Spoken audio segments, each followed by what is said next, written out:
সাইকেলটা নিয়ে উঠে দাঁড়িয়েছি, হঠাৎ আমার মনে হলো আমার ঠিক এক হাত দূরে আরও একজন দাঁড়িয়ে রয়েছে। ততক্ষণে আমার চোখ সয়ে এসেছে অন্ধকারেও। তাতেই আমি আবছাভাবে দেখতে পেলাম একজন লোক আমার দিকে পিছন করে দাঁড়িয়ে আছে। লোকটির পরনে সাদা ধুতি আর সাদা জামা। পাথরের মূর্তির মতো সে দাঁড়িয়ে আছে, কোনো নড়াচড়া নেই। কাঁপা হাতে একবার তার দিকে টর্চের আলো ফেললাম। বললাম, কে? কোনো শব্দ এলো না। ঠিক এমনভাবে পিছন ঘুরে দাঁড়িয়ে থাকলো সে। আমি তখন মানুষ আর অশরীরীর মধ্যে কোনো ফারাক খুঁজে পাচ্ছিলাম না। মনে হচ্ছিল যাকে মানুষ বলে ভাবছি সেই হয়তো মানুষ নয়, বহু বছর আগে মারা যাওয়া একজন। হয়তো তারও শরীর তেমনই শ্যাওলাময়, ফোলা, রক্তশূন্য। তখন আমার সামনে যে মধ্যবয়স্ক লোকটি দাঁড়িয়েছিল তার চেহারা কোনো অংশে আমার সামনে ফুটে উঠছিল না। আমি বলতে গেলে তার ওই সাদা ধুতি আর ফুলাতা জামা ছাড়া কিছুই দেখতে পাচ্ছিলাম না। বৃষ্টির বেগ এদিকে ক্রমেই বাড়ছিল, আর বাড়ছিল ঠান্ডা জুলো হাওয়ার দাপট। তাতেই সারা শরীরটা কেমন যেন শিরশির করে উঠছিল আমার। হঠাৎই প্রচণ্ড রাশভারী গম্ভীর গলায় সে লোকটি বললেন, তুমিও বুঝি আমার মতোই এই সাঁকোতে পথ হারিয়েছ? জানো না, এই সাঁকো রাতের বেলায় অভিশপ্ত হয়ে ওঠে। গলার শব্দ শুনে আমি কেন, যে কোনো মানুষেরই অমন ভয়ানক পরিবেশে দাঁড়িয়ে ভয় লাগাটাই স্বাভাবিক। লোকটির গলার গম্ভীর স্বর শুনে আমার সেই আবার আগের ভয়টা আবার ফিরে এলো। আমি ঢোক গিলে কাঁপা কাঁপা কণ্ঠে বললাম, হ্যাঁ, সেই সন্ধ্যে 7টা থেকে ঘুরছি, এত রাত হলো, সামান্য এইটুকু সাঁকো পেরোতে পারলাম না।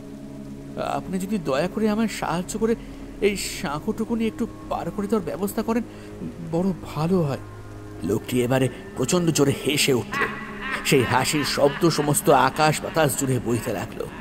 আমার বারবার মনে হচ্ছিল এই হাসির শব্দ কোনো মানুষের পক্ষে করা সম্ভব নয়।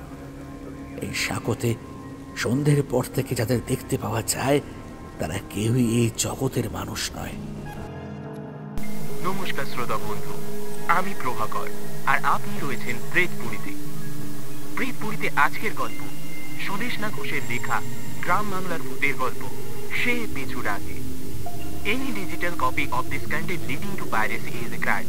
দয়া করে গল্পের কোনো অংশ নিজেদের ক্ষেত্রে ব্যবহার করবেন না। আমাদের পরিবেশন ভালো লেগে থাকলে সাবস্ক্রাইব করে আমাদের পাশে থাকুন এবং বেল আইকন টিপে নোটিফিকেশন অন করে দিন। আপনার কোনো মতামত থাকলে আমাদের কমেন্ট বক্সে জানাতে পারেন। তাহলে চলুন গল্প শুরু করা যাক।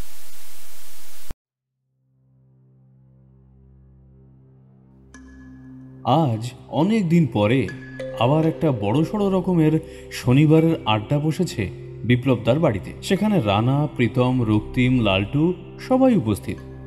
তবে এই আড্ডার সবচেয়ে মুখ্য সদস্য বিপ্লবদা নিজেই। বয়সে এই সামনেই 35-এ পা রাখবে বিপ্লবদা, মানে বিপ্লব ঘটক। অথচ বছর 20-22-এর কলেজ পড়ুয়াদের সাথে কত ভালোভাবে মিশে যেতে পারে সে। মনে অহংকার, রাগহীন এই লোকটা কতটা সুন্দরভাবে মিশে যেতে পারে লোকের সাথে, তা নিজের চোখে না দেখলে বিশ্বাস করাই দুরূহ। তাই এই ভালো গুণের জন্যই বন্ধুর অভাব হয় না কখনো বিপ্লবদার। সকলের বিপদে আপদে নিজেরটা না ভেবেই ঝাঁপিয়ে পড়ে সে। 8 থেকে 80 সকলেই তার বন্ধু। আর বিপ্লবদার বন্ধু হওয়ার সবচেয়ে বড় কারণ হলো বিপ্লবদার কাছ থেকে নানান রকমের গল্প পাওয়া যায়। প্রায় সমস্ত রকম বিষয়ের ওপর গল্প রয়েছে তার ঝুলিতে।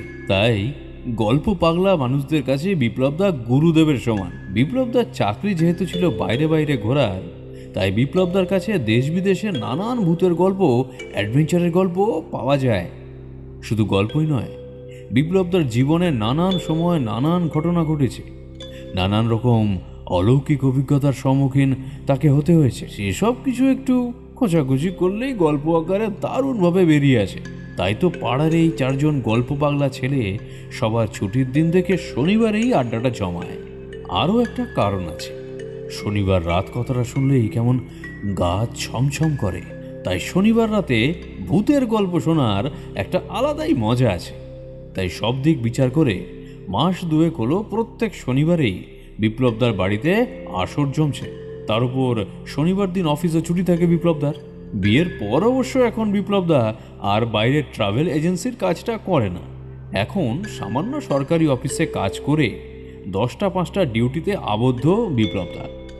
তবে তার জন্য তার অ্যাডভেঞ্চার কিন্তু থেমে নেই, বরং মাসে একবার বৌদিকে নিয়ে এখানে সেখানে ঘুরে আসে।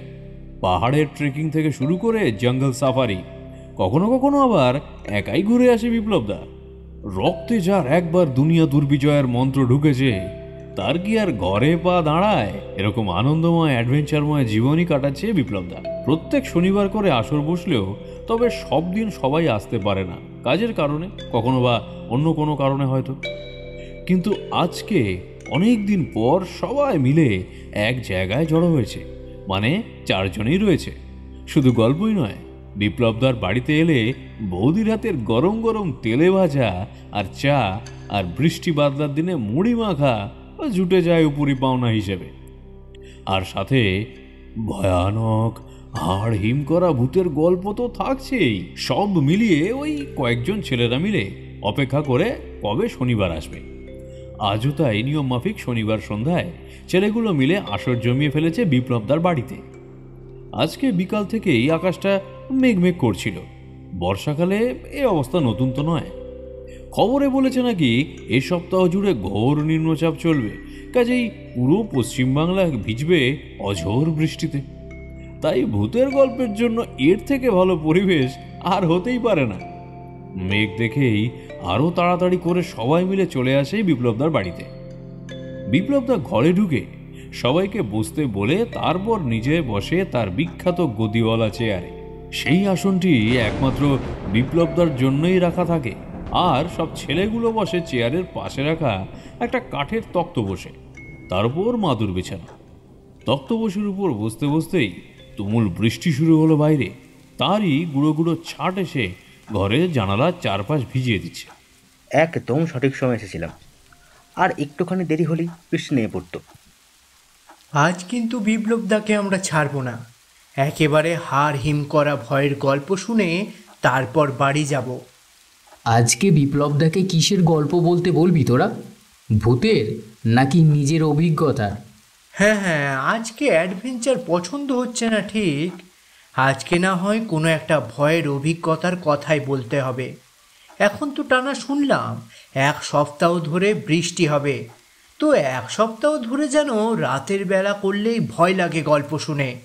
এমন গল্প চাই আজকে। হ্যাঁ হ্যাঁ, একদম একদম। সারা সপ্তাহ তো বসে থাকি, কবে এই শনিবার আসবে আর সবাই মিলে এক জায়গায় হব, তারপর বিপ্লবদার মুখে ভূতের গল্প শুনবো। রোজ তো খাপছাড়া খাপছাড়া করে দল আসে, কিন্তু আজ সবাই মিলেই রয়েছে। তাই আজকে এই সুযোগ আমরা কিছুতেই ছাড়বো না। দাদার কিন্তু গল্প বলার ক্ষমতা অদ্ভুত রকমের ভালো। এমন করে গল্পগুলো বলে যেন মনে হয় আমাদের চোখের সামনে ঘটছে ঘটনাগুলো। বিপ্লবদা আজকে একটা সাদা রঙের গেঞ্জি আর তার সাথে নরম ঘিয়ে রঙের প্যান্ট পরেছে। গলায় প্রত্যেকবারের মতো সেই মোটা রুদ্রাক্ষের মালা। বিপ্লবদার ওটা যেন একটা সঙ্গী। রোজ ভক্তি ভরে মহাদেবের পুজো করে সকালে। লোকটাকে আজও সঠিকভাবে চিনতে পারল না ওই 4 জন ছেলেপিলে। কখনো মনে হয় তাকে ঘোর নাস্তিক, সব কিছুকে বিজ্ঞান দিয়ে ব্যাখ্যা করে। আবার কখনো মনে হয় ভীষণ ঈশ্বর ভক্ত, মহাদেবের আসল পূজারী। অথচ লোকটার কাছে কিসের যেন অমুক টানে বারবার ছুটে আসে ওরা। বিপ্লবদা তার পরিচিত এক মুখ হাসি হাসল। বিপ্লবদার মুখ কখনো হাসি ছাড়া দেখতে পায়নি কেউ। সব সময় এই মানুষটা হাসি খুশিতে মত্ত। অনেক বড় হয়তো কোনো চাকরি করতে পারত বিপ্লবদা, কারণ বিপ্লবদার যা মেধা, সারা পাড়ার লোক তাকে ধন্য ধন্য করে। কিন্তু ওই নিজের নেশা আর নিজের স্বাধীন মতো কাজ করবে বলে প্রথমে সামান্য ট্রাভেল এজেন্সির সঙ্গে কাজ করত বিপ্লবদা। তবে কাজটা যে টাকার জন্য না করে নেশার জন্য করত, সেটা ভালোই বোঝা যেত। তারপর সংসার জীবনে প্রবেশ করার সময় সেই ট্রাভেল এজেন্সির কাজ ছেড়ে শুরু করে সরকারি চাকরি। খবরে বলছে এখন নাকি নিম্নচাপ লেগেছে, প্রায় 7 দিনের আগে বৃষ্টি থামবে না। হ্যাঁ গো বিপ্লবদা, তাই তো ছুটতে ছুটতে চলে এলাম তোমার কাছে গল্প শুনবো বলে।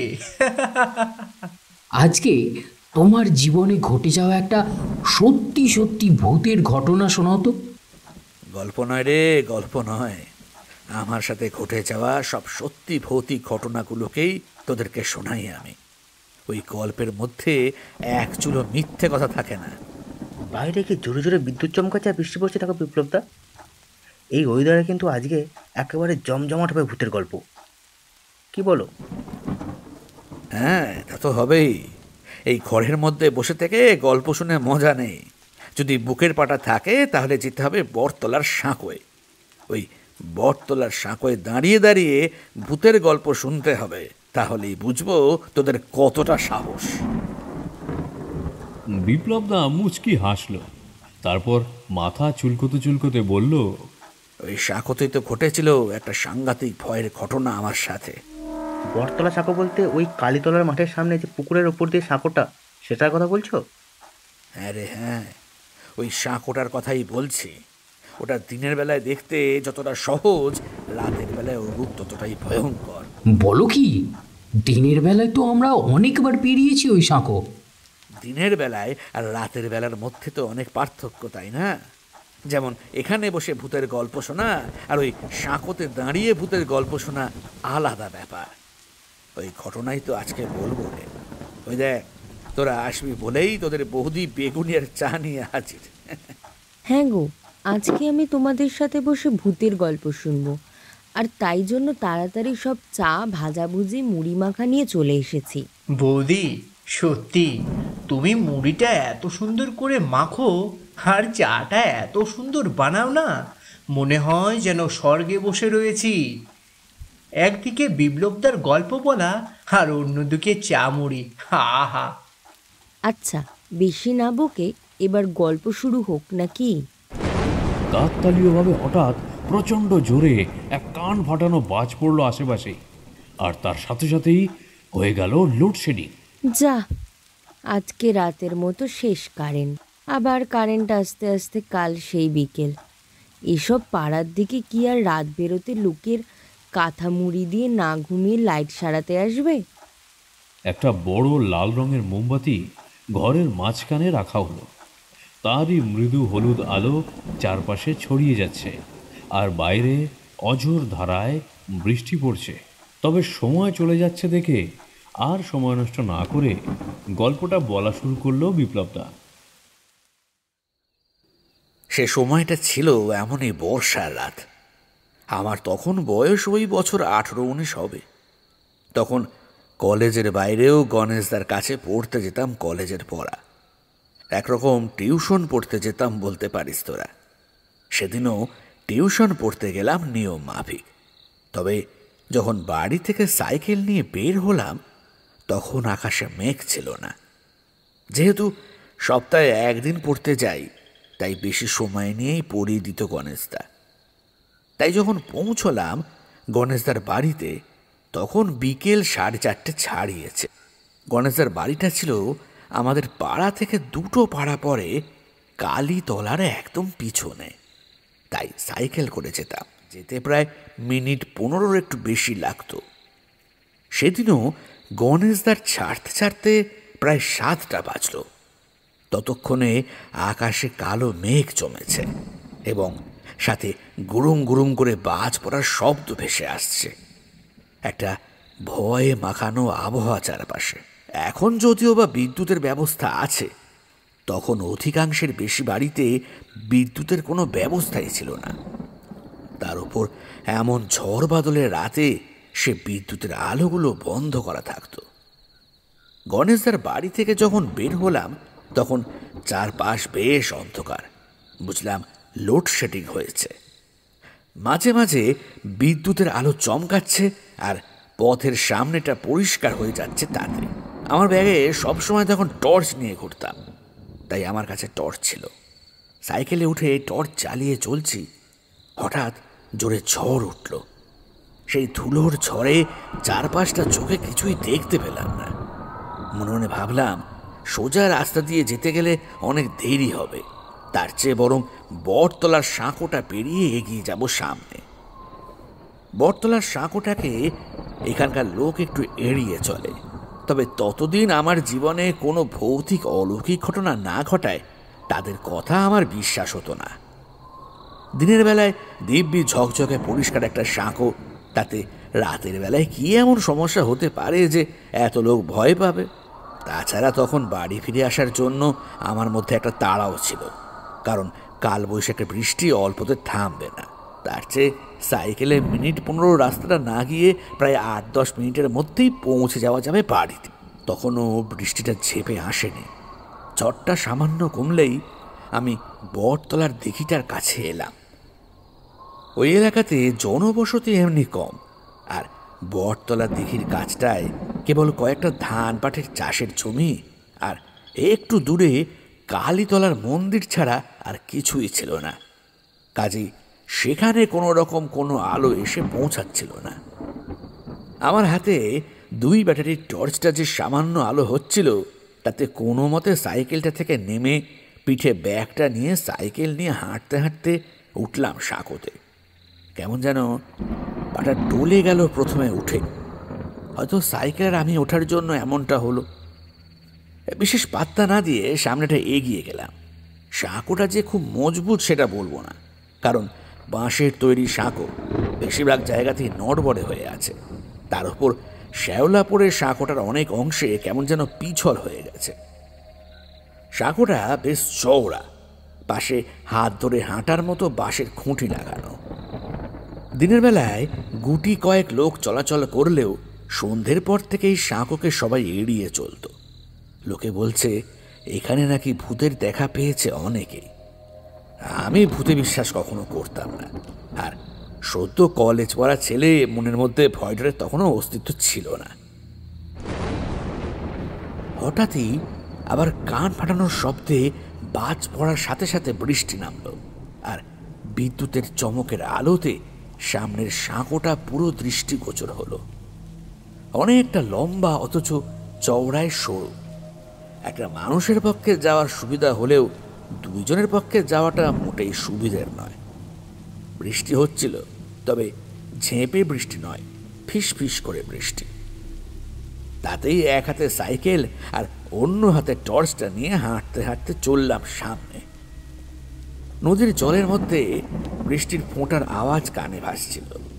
সম্পূর্ণ নির্জন প্রান্তে প্রকৃতির আওয়াজ খুব ভালো করে শোনা যাচ্ছিল না তখন।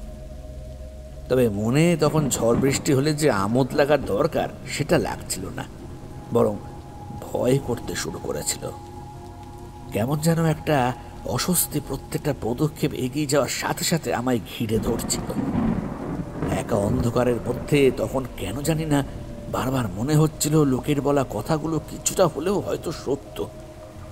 বারবার মনটাকে অন্যদিকে ঘুরিয়ে নিয়ে যাওয়ার চেষ্টা করলেও সেই একই ঘটনা বারবার মাথার মধ্যে ঘুরপাক খেতে থাকছিল। এটা এক অন্ধকারে বসে থাকলে হয়, কোনো কারণ ছাড়াই ভয় করে। জিনিসটা নিয়ে আগে ভয়ের ঘটনা শুনলে সে ভয় আরো জাঁকিয়ে বসে। তখন আমারও সেই একই অবস্থা হয়েছিল। ভয় পুরো জাঁকিয়ে বসেছে। আবার টর্চ ফেলে ধীরে ধীরে সামনের পথে এগিয়ে যেতে হচ্ছিল, কারণ যদি ভুল করে পিছল খেয়ে পড়ি তো একেবারে দিঘির জলে।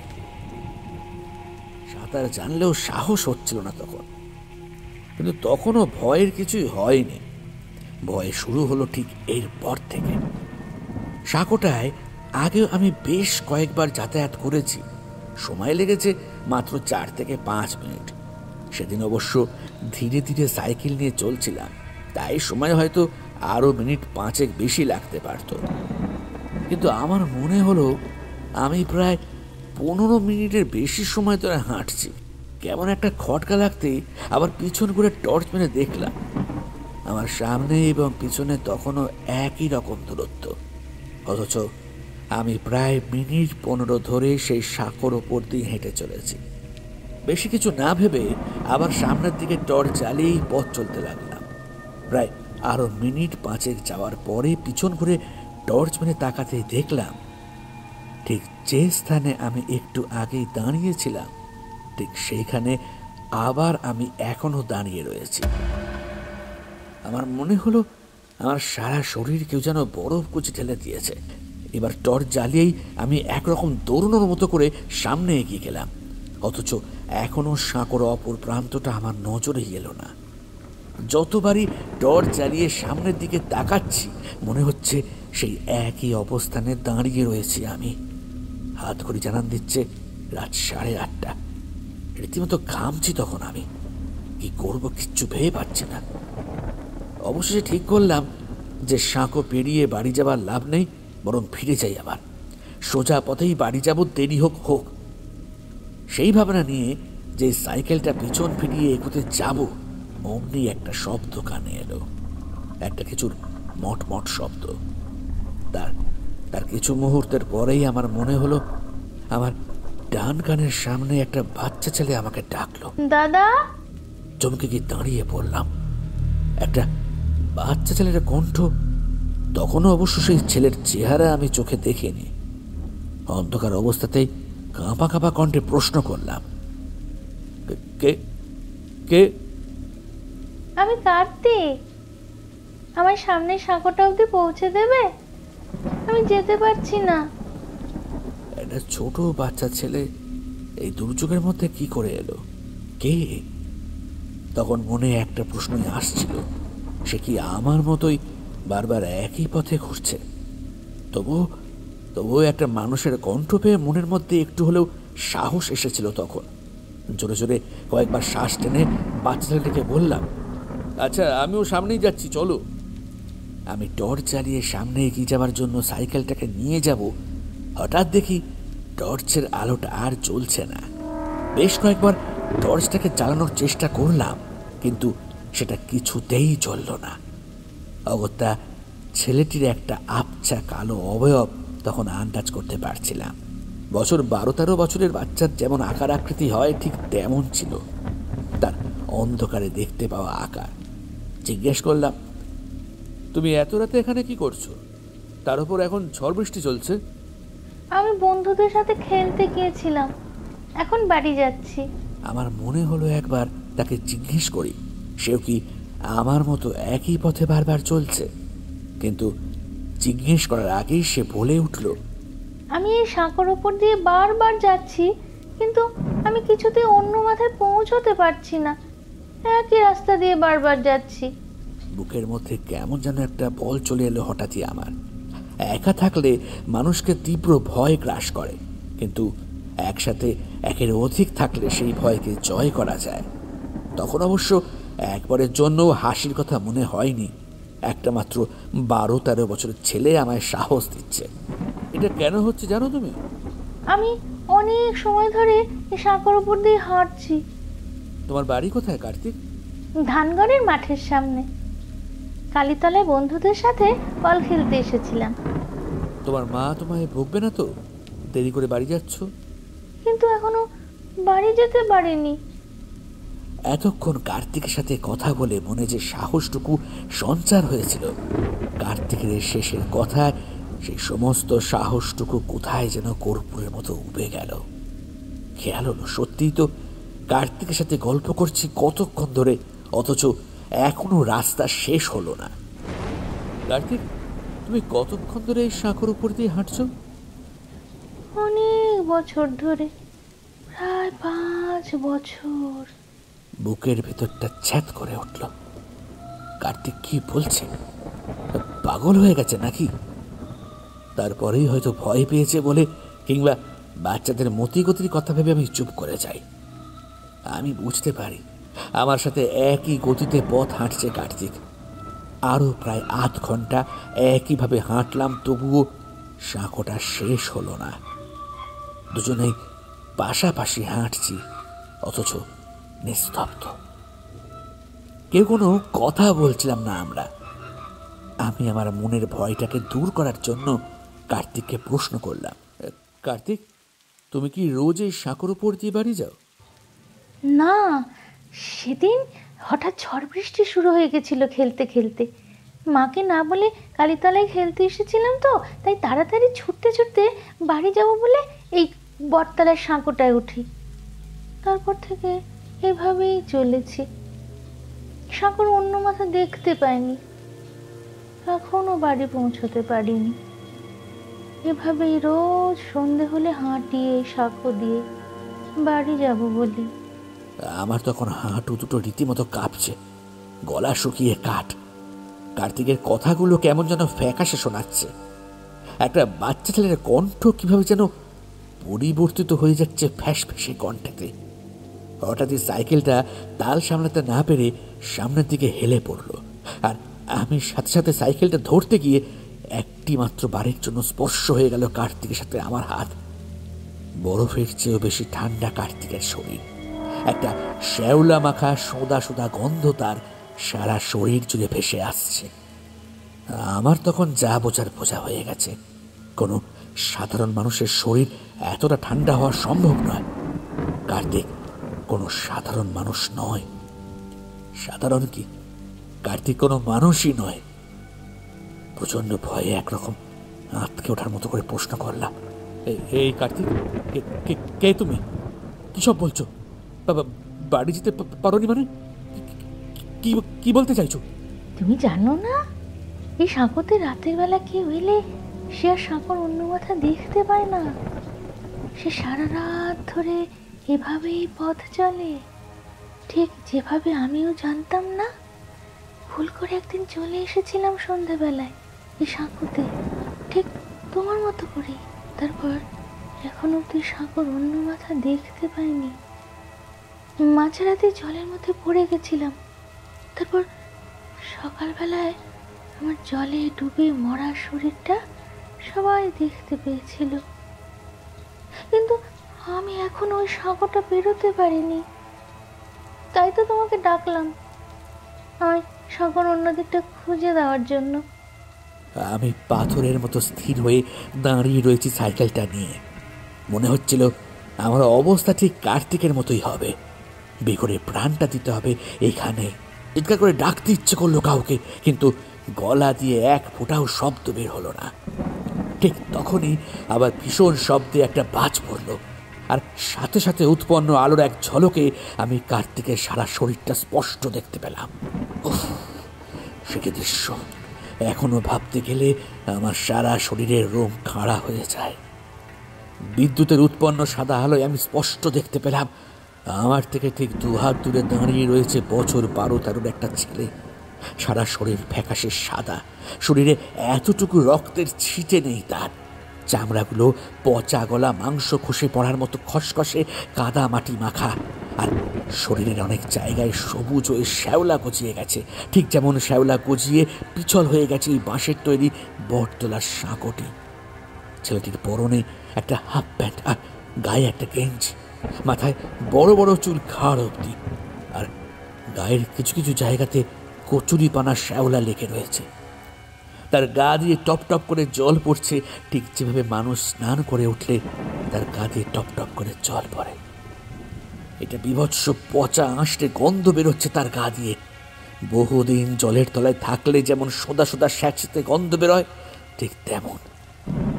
আমি যেমন পাথরের মতো দাঁড়িয়েছিলাম, ঠিক সেভাবেই দাঁড়িয়ে রইলাম। আমার নড়াচড়ার কোনো ক্ষমতা আর নেই। কার্তিক এক পা করে আমার দিকে এগিয়ে আসতে থাকে, একদম কাছে। আমি একদম বাঁশের তৈরি হাতলের দিকে সরে যাই। সেই চোখ সয়ে আসা অন্ধকারে আমি একেবারে কোনো মতে আটকে থাকি সেই হাতলের কাছে। এই বুঝি হাত ফসকে নিজেকে গভীর দিকে জলের মধ্যে পড়ব, কোনো মতে নিজেকে বাঁচিয়ে রেখেছি। অনেকক্ষণ ধরে কার্তিক চেষ্টা করলো আমায় জলে ফেলে দেওয়ার, কিন্তু আমায় সে স্পর্শ করতে পারল না। বুঝতে পারলাম আমার কাছে আমার লোহার সাইকেলটা থাকার জন্য সে আমায় ছুঁতে পারেনি। ছোটবেলায় দাদু ঠাম্মার মুখ থেকে অনেকবার শুনেছি লোহার কাছে নাকি কোনো ভূত অশরীরী আসতে পারে না, ভয় পায়। আমি আমার শরীরের সঙ্গে সাইকেলটাকে স্পর্শ করিয়েছিলাম। এক মুহূর্তের জন্যও সাইকেলটাকে নিজের কাছছাড়া করিনি। তারপরে আবার ভীষণ জোরে একটা কান ফাটানো শব্দে বাজ পড়ার সাথে সাথে চারপাশটা আলোকিত হয়ে উঠল। তাতেই আমি দেখতে পেলাম কার্তিক একেবারে জলের ভিতরে ঝাঁপ মারল। তাতে জলের মধ্যে ঝুপ করে কিছু একটা পড়ার শব্দ হলো। সমস্ত নিস্তব্ধতাকে খান খান করে সেই শব্দ আমার সারা শরীরকে আরও যেন অবশ করে দিল। আর সাথে সাথে এতক্ষণ যে টর্চটা কোনো কারণ ছাড়াই বন্ধ হয়ে গেছিল, সেই টর্চটা আবার জ্বলে উঠল একা একাই। আমি তখনও সেই পিছল হয়ে যাওয়া বাঁশের হাতলে পিঠ ঠেকিয়ে বসে আছি। হৃৎপিণ্ড এত জোরে জোরে লাফাচ্ছে যেন মনে হচ্ছে আরেকটু হলে গলা দিয়ে বাইরে বেরিয়ে আসবে সেটা। হাত পায়ে অস্বাভাবিক রকমের কাঁপুনি ধরেছিল তখন।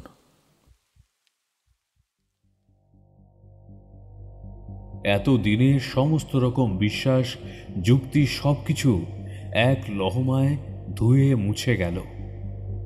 আমার জীবনে অলৌকিকের সংজ্ঞা অন্যরকমভাবে তৈরি হল, কিন্তু ঘটনা এইভাবেও মিটল না। সেদিন আমার জীবনে চরম দুর্ভোগ দেখা দিল। হঠাৎই বাইরে থেকে জোরে বাতাসের দাপটে ঘরে জ্বলতে থাকা লাল রঙের মোমবাতিটা সামান্য কাঁপতে কাঁপতে নিভে গেল। মুহূর্তে সমস্ত ঘরটা অন্ধকারের অমানিসায় ডুবে গেল। তবুও কারোর মুখ থেকে কোনো শব্দ বের হলো না। সবাই মন্ত্রমুগ্ধের মতো গল্প শুনছে। কখন এর মধ্যে যেন এক বাটি মুড়ি মাখা, তেলে ভাজা চা সব শেষ। বিপ্লবদা পাশে রাখা বোতল থেকে কয়েক ঢোক জল খেয়ে নিয়ে আবার বলতে শুরু করলো। প্রায় মিনিট 10-12 ধরে একভাবে শ্বাস প্রশ্বাস নিয়ে তবে ধরে প্রাণটা এলো মনে হলো। হাত ঘড়িতে দেখলাম রাত 10:30। বৃষ্টি তখন আরও জোরে পড়ছে। কি করব কিছুই বুঝে উঠতে পারছি না। বসে বসেই টর্চটাকে চারপাশ ঘুরিয়ে ঘুরিয়ে দেখতে থাকলাম।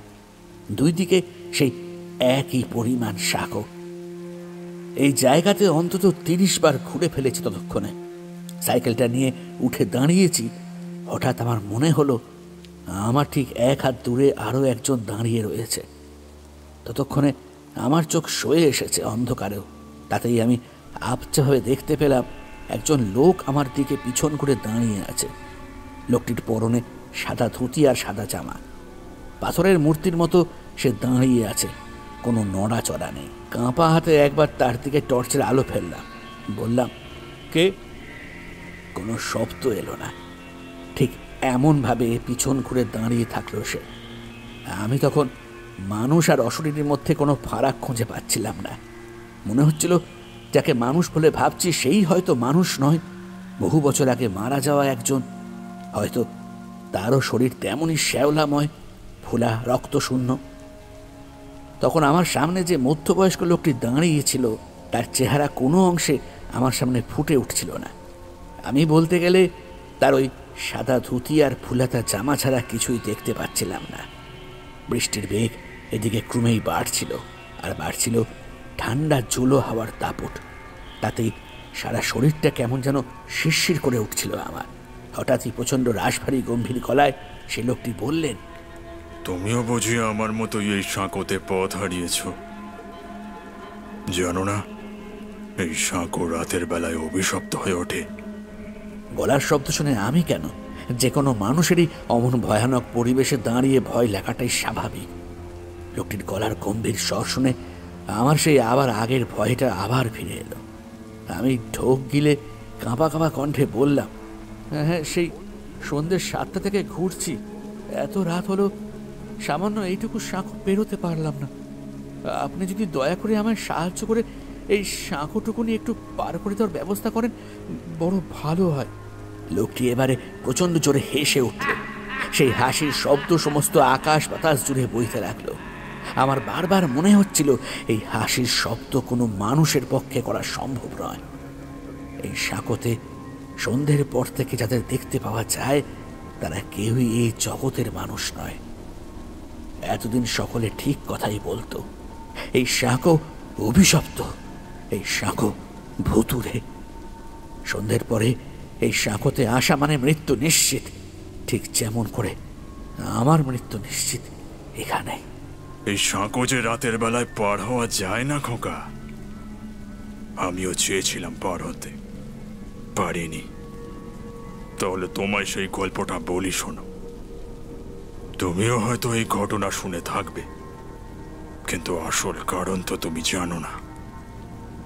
অবশ্য তুমি কেন, কারোর পক্ষেই জানা সম্ভব নয়। আমি সেদিন আমার এক বন্ধুর বিয়ে খেয়ে বাড়ি ফিরছিলাম। সময়টা বর্ষাকাল ছিল। সেবার বৃষ্টিও হয়েছিল খুব। অনেক জায়গায় জল জমে বন্যা হয়েছিল সেবার। খুব কাছের বন্ধুর বিয়ে হওয়াতে তার বউ ভাত খেয়ে সন্ধ্যায় ফিরে এলাম। বন্ধুর বাড়িটা ছিল বেশ অনেকটাই দূরে। প্রথমে পায়ে হেঁটে সেই জোড়া কালীতলা অবধি পৌঁছে তারপর সেখান থেকে বাস ধরে গিয়ে তবেই বন্ধুর বাড়ি ইটেগড়। বৃষ্টি বাদলার দিনে বেশি রাত হয়ে গেলে আর বাস পাবো না, তাই সন্ধেই আমি বেরিয়ে পড়েছিলাম। কিন্তু কপাল এতটাই খারাপ, মাঝপথেই নামলো বৃষ্টি। বাস প্রায় 2 ঘন্টা লেটে পৌঁছলো জোড়া কালীতলায়। ঘড়িতে তখন রাত 10টার আশেপাশে বাজে। আমি জানতাম না এই সাঁকো রাতের বেলা অভিশপ্ত হয়ে যায়। এই কালীতলায় বটতলার সাঁকো দিয়ে সেদিন সকালে আমি গেছিলাম। কোনো সমস্যা হয়নি আমার। আরো 2 জন লোককেও আমার সাথে পথ চলতে দেখেছিলাম। তাই বেশি কিছু না ভেবে বৃষ্টির রাতেই আমি সাঁকোতে পা দিলাম। সকালে যে সাঁকো পেরোতে মাত্র কয়েক মিনিট সময় লেগেছিল, সেই একই সাঁকো ওই রাতের বেলায় যেন ফুরোতেই চাইছে না। এক বেলার মধ্যে এতটা চড়া তো হওয়ার কথা নয় সাঁকো। হাতে টর্চ ছিল, তাতে দেখলাম রাত 10:30। অথচ আমি স্পষ্ট দেখতে পেয়েছিলাম যখন আমি সাঁকোয় পা দিয়েছিলাম তখন বাজে ঠিক রাত 10টা। তার মানে আমি আধ ঘন্টা ধরে হেঁটেই চলেছি এই নড়বড়ে ভাঙাচোরা সাঁকোয়। নিচে তখন নদীর স্রোত উন্মত্ত হয়ে ছুটছে। ভরা বৃষ্টিতে নদীর দুকুল প্রায় ঢেকেই গেছে। যে কোনো সময় পা পিছলে নিচে পড়লে আমি স্রোতে তলিয়ে যাব। গলা শুকিয়ে কাঠ হয়ে এলো। একই জায়গায় কমপক্ষে 10-12 বার পাক দিয়েছি, অথচ সাঁকোর অন্য প্রান্তটা দেখতে পাইনি তখনও। ভাবলাম ফিরে যাব, রাতটা না হয় কোথাও কাটিয়ে দিয়ে পরের দিন সকাল হলে লোকজনের সাথে পাড়াবো সাঁকো। পিছন পথে ছুটতে লাগলাম একরকম জান হাতে করে। কিন্তু তাও হলো না। ওই বাঁশের নড়বড়ে শ্যাওলা ধরা পিছল সাঁকোর ওপর কি যে সাংঘাতিক ভয়। কিন্তু 10 মিনিট পিছনে ছুটলাম, কিন্তু ফিরতে পারলাম না। জলের তেষ্টায় বুক ফেটে যাচ্ছিল। বাঁচার আশা ধীরে ধীরে হারিয়ে ফেলছিলাম আমি ক্রমশ। তখনই পিছন থেকে একটা 10-12 বছরের বাচ্চা ছেলের কণ্ঠ ভেসে এলো কানে। এমন বর্ষার রাতে এই গভীর জলস্রোতের সামনে নড়বড়ে সাঁকোতে এই বাচ্চা ছেলেটা কি করে আসলো? এই প্রশ্নটা মনে কয়েকবার নাড়া দিয়েছিল।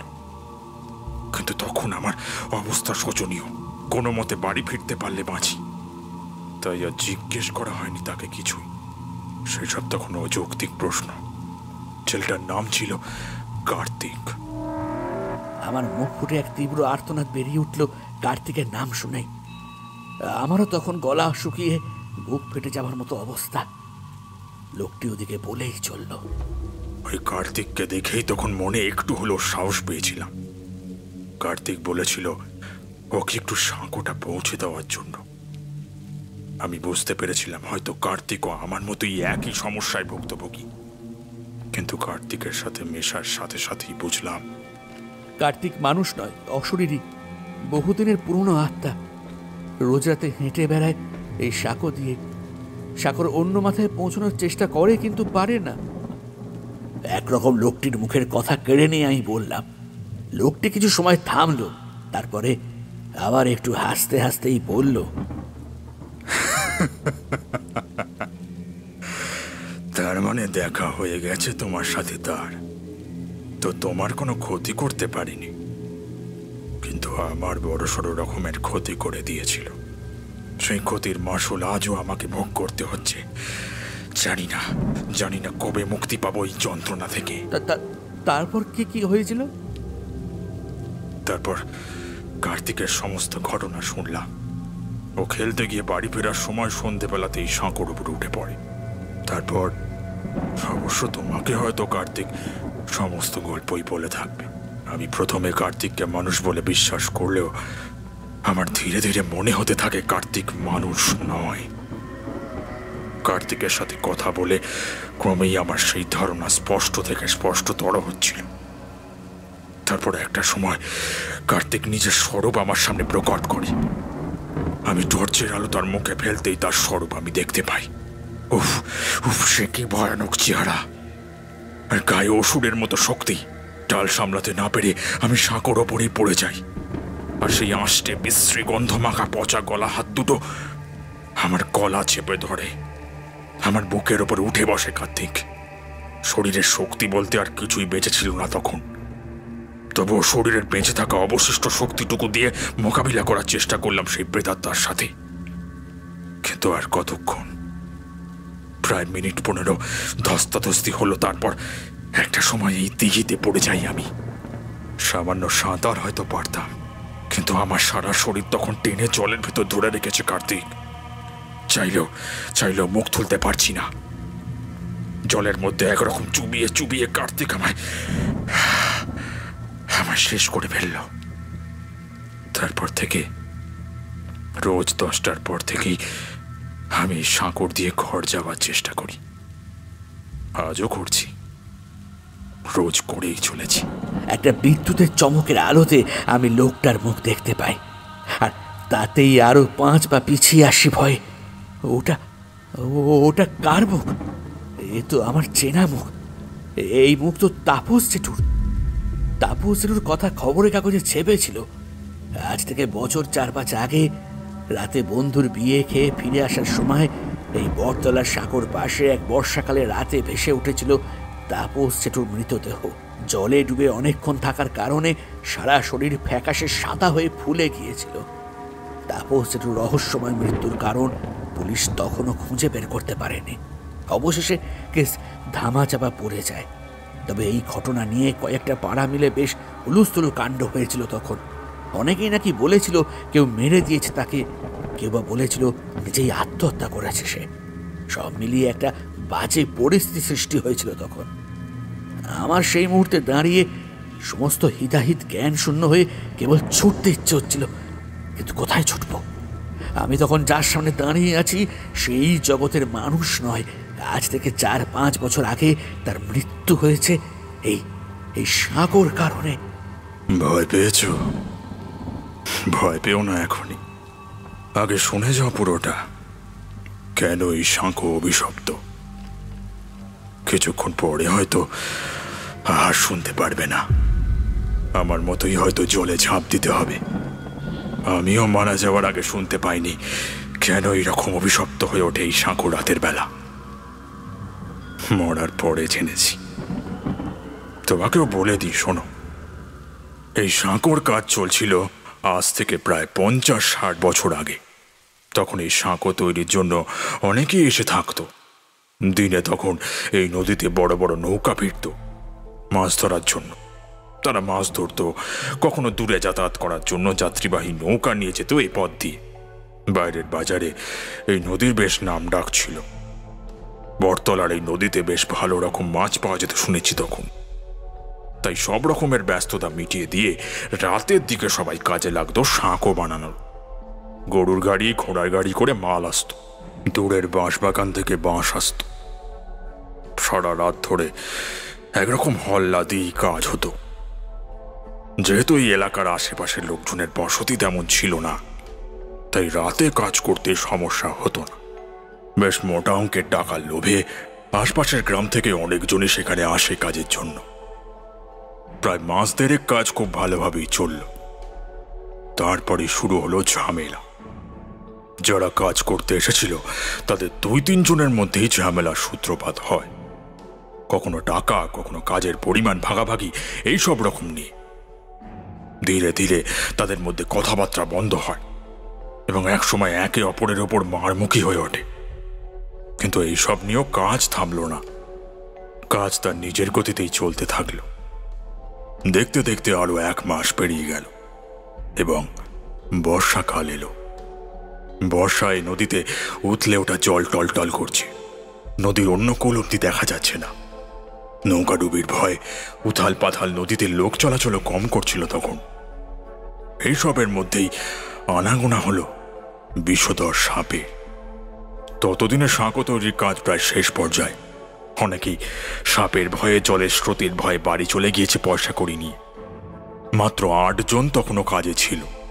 তার মধ্যে ছিল সেই 2 জন লোক যাদের একে অপরের সাথে কোনোদিনই বনিবনা হতো না। সেদিনটা ছিল বর্ষার রাত। সকাল থেকেই প্রচণ্ড ঝড় বৃষ্টি। নদী তখন ফুঁসছে রাগে। প্রচণ্ড গতিতে সে মাথা দুলিয়ে চলেছে সামনের দিকে। আর মাত্র 3-4 দিনের কাজ বাকি আছে।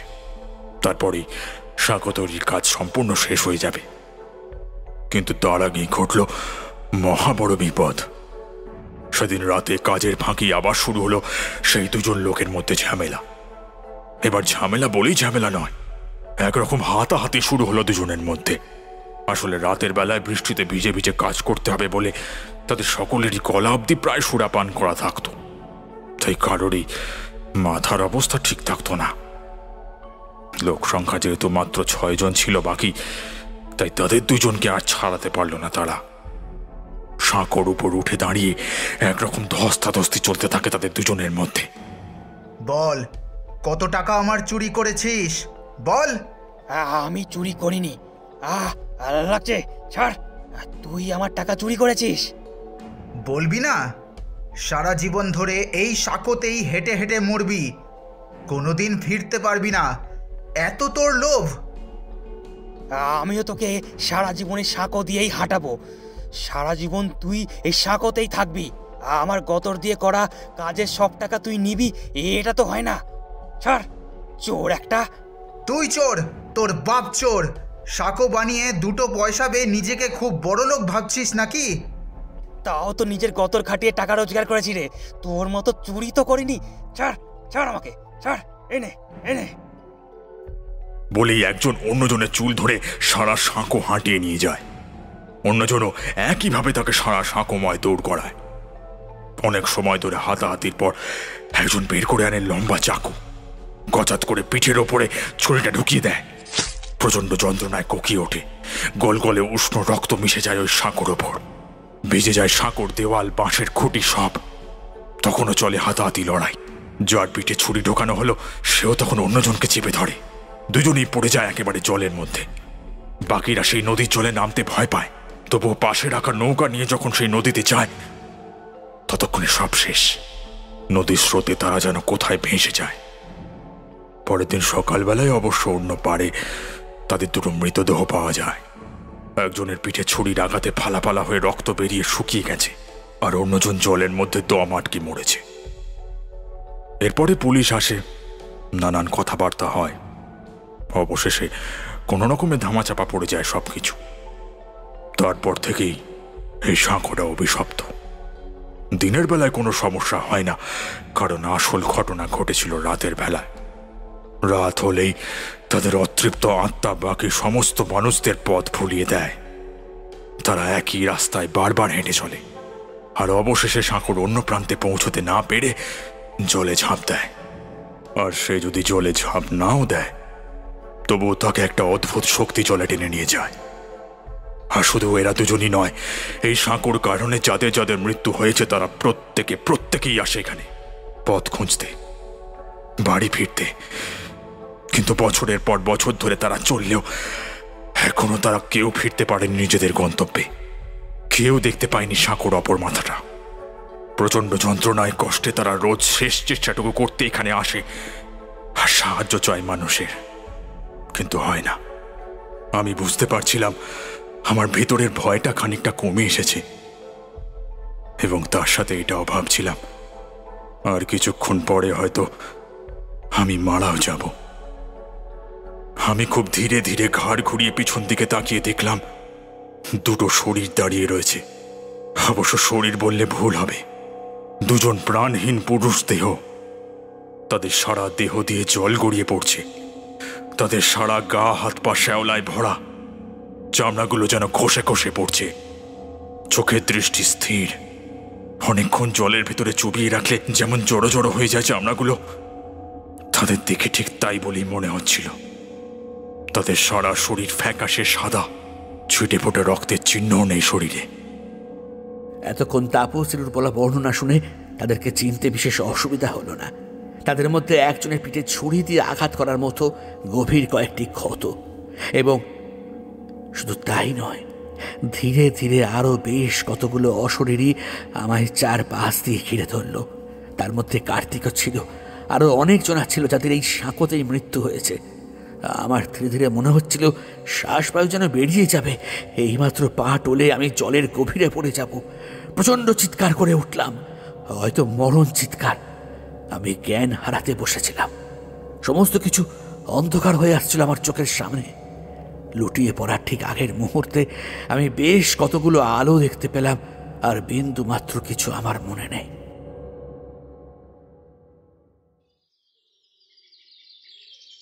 পরের দিন সকালবেলায় যখন চোখ মেলে তাকালাম, আমি দেখলাম আমি আমার বাড়ির বিছানায় শুয়ে রয়েছি। আমার নিজের বিশ্বাস করতে অসুবিধা হচ্ছিল আমি বেঁচে আছি বলে।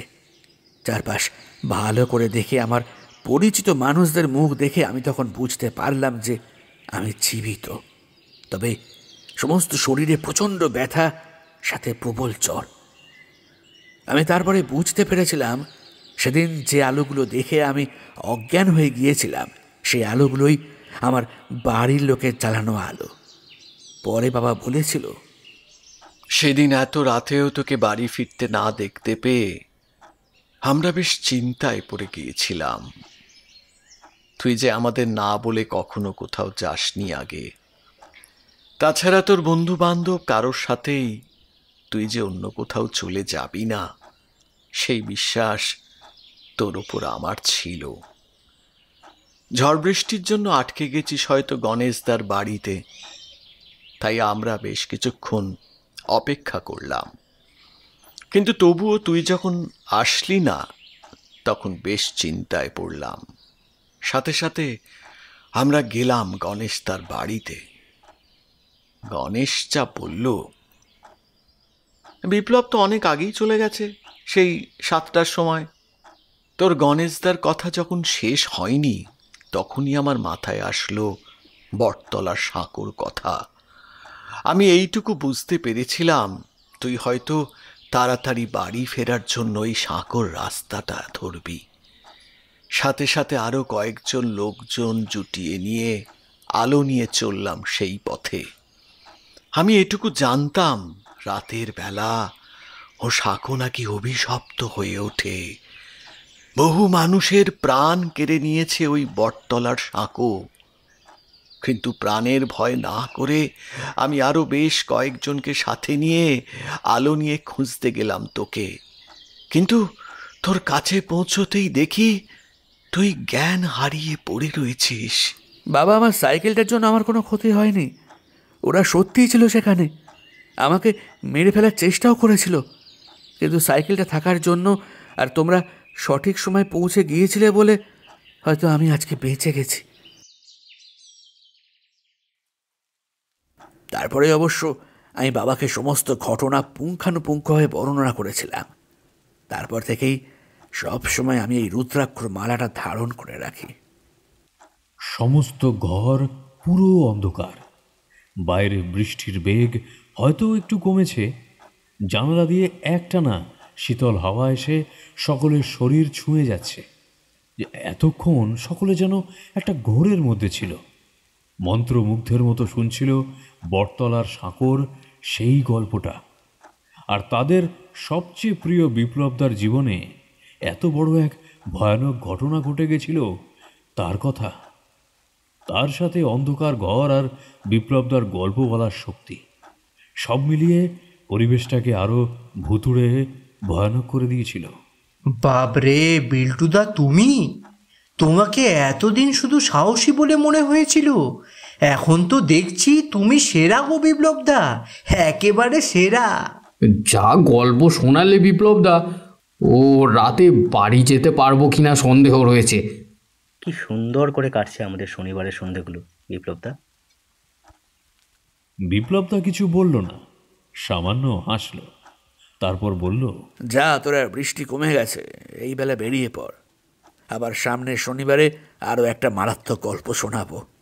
আর হ্যাঁ, মনে রাখবি, পথে কিন্তু কেউ পিছনে ডাকলে খবরদার ঘুরেও তাকাবি না।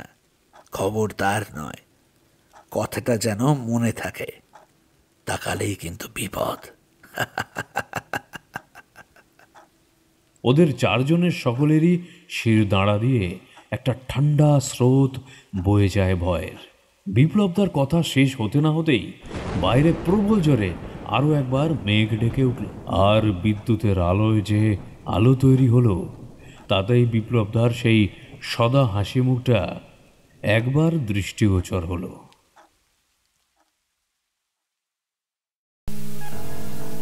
এতক্ষণ শুনছিলেন সুদেশনা ঘোষের লেখা সে পিছু ডাকে। গল্পের নেপথ্যে যারা ছিলেন: নাট্যরূপ প্রভাকর চক্রবর্তী, গল্প পাঠে পার্থ অরণ্যদেব, অন্যান্য চরিত্রে সৌরভ সাহা, রিন্টু, তাপস, অতনু, তমাল, নীল চক্রবর্তী, প্রজ্ঞা, শাগ্নি এবং স্বপ্নদীপ। কার্তিকের চরিত্রে অভিনয় করেছেন সুপর্ণা, তাপসের চরিত্রে তাপস চক্রবর্তী, বিপ্লবদার চরিত্রে সৌরভ সাহা। আমাদের গল্পটি কেমন লাগলো জানাতে ভুলবেন না। গল্প ভালো লেগে থাকলে এবং আমাদের পরিবেশনা ভালো লেগে থাকলে আমাদের চ্যানেলটি সাবস্ক্রাইব করে বেল আইকন টিপে নোটিফিকেশন অন করে দিন। ফিরবো আবার একটি গ্রাম বাংলার ভূতের গল্প নিয়ে, শুধুমাত্র প্রেতপুরীতে। প্রেতপুরী অডিওভার্স, এখানে ভয় বিনামূল্যেই দেখানো হয়।